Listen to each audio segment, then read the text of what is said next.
बिस्मिल्लाहिर्रहमानिर्रहीम। अस्सलामु अलैकुम।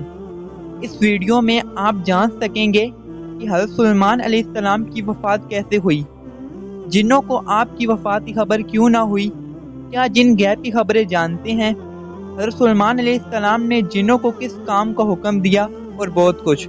चलिए वीडियो का बाकायदा आगाज़ करते हैं। मुल्क के शाम में जिस जगह हज़रत मूसा अलैहिस्सलाम का खैमा गाड़ा गया था, ठीक उसी जगह हज़रत दाऊद अलैहिस्सलाम ने बैतुल मुक़द्दस की बुनियाद रखी।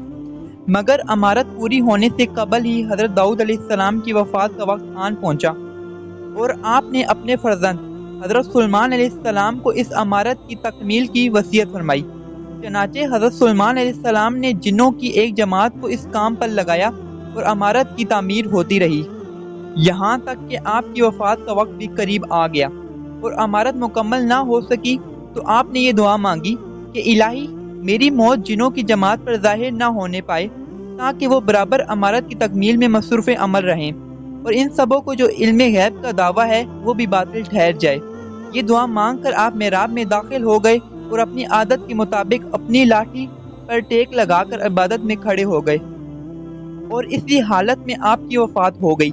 मगर जिन मजदूर ये समझकर कि आप जिंदा खड़े हुए हैं बराबर काम में मसरूफ रहे और अरसा दराज तक आपका इसी हालत में रहना जिन्नों के गिरोह के लिए कुछ बाइसे हैरत इसलिए नहीं हुआ कि वो बारहा देख चुके थे कि आप एक एक माह बल्कि कभी कभी दो दो माह बराबर इबादत में खड़े रहा करते थे।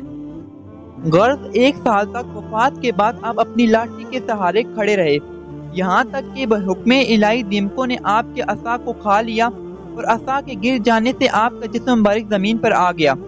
उस वक्त जिन्नों की जमात और तमाम इंसानों को पता चला कि आपकी वफात हो गई है।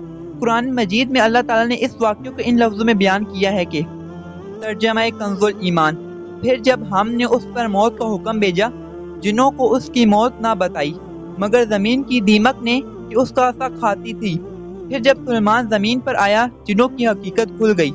अगर गैब जानते होते तो इस ख्वारी के अजाब में ना होते।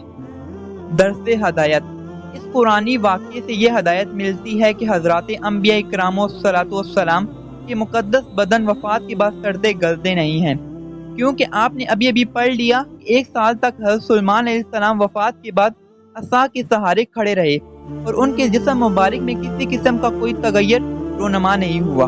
यही हाल तमाम अंबिया इकराम का उनकी कब्रों में है कि उनके बदन को मिट्टी नहीं खा सकती।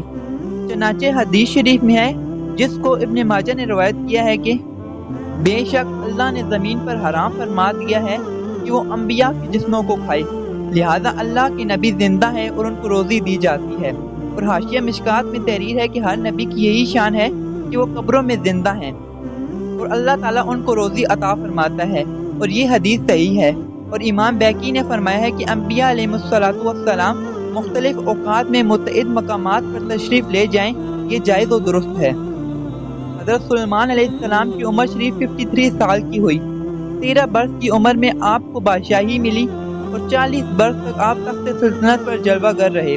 आपका मज़ार अक़दस बैतुल मुक़द्दस में है।